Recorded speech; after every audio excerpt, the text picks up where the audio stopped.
Приветствуем вас на канале Раисы Горяченко, дача, сад, огород, цветы. У нас интересная история, связанная с редисом.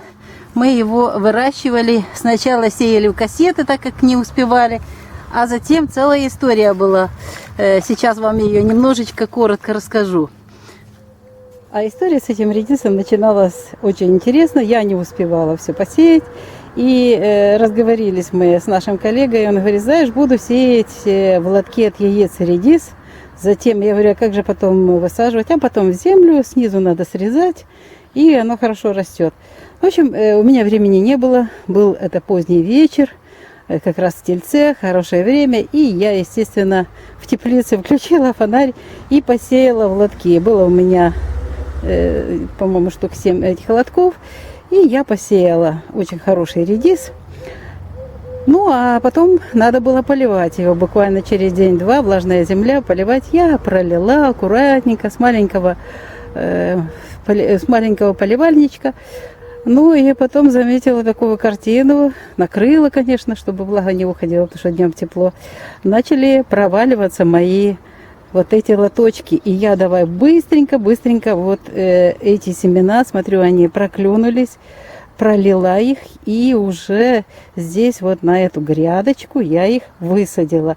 Высадила ложкой в землю, рядочками, для того, чтобы получилось очень красиво. Вот уже урожай созрел. Вот он, наш редис. Вот есть редис. Мы его уже собираем и, естественно, уже используем пищу. Ну, вот такая вот история интересная. Все-таки надо лучше высевать сразу в землю. Вот я уже это сделала. А это уже посев у меня здесь совсем недавно был сделан. Сразу же в землю посеяла. И уже редис зашел. 2 настоящих листика уже есть. Прорастает. Ну и, естественно, здесь уже будет более, гуще получилось. Там все-таки каждый в отдельности. Вот. Но, думаю, будет нормально, потому что места здесь предостаточно. Так что у нас такой опыт получился. Нужны подставки под лотки для яиц, потом нужно срезать. Это целая история. Лучше, конечно, вот таким образом накрыть и вот получать раннюю продукцию, агроволокно еще дополнительно, для того, чтобы пораньше получать редис. Или в теплице. Вот такая интересная тема. В лотках от яиц получился редис, но, правда, не в лотках, а он там зашел и пророс, ну, естественно, и вылупился в нашем. Вот такая история. Редис как будто бы из лотков от яиц вылупился, и вот мы собираем уже урожай витаминных корнеплодов здесь, в парнике, и вот такой имеем интересный результат.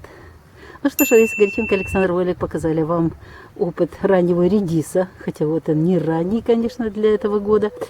Раньше мы получали 12 апреля, собирали. В апреле, даже на 8 марта было в теплице. Но год всего в этом году очень сложный. 2021 год. Это еще до сих пор похолодание. Но в парнике уже очень красивый есть редис. Всего вам самого доброго, удачи. И пусть вам везет с погодой и будет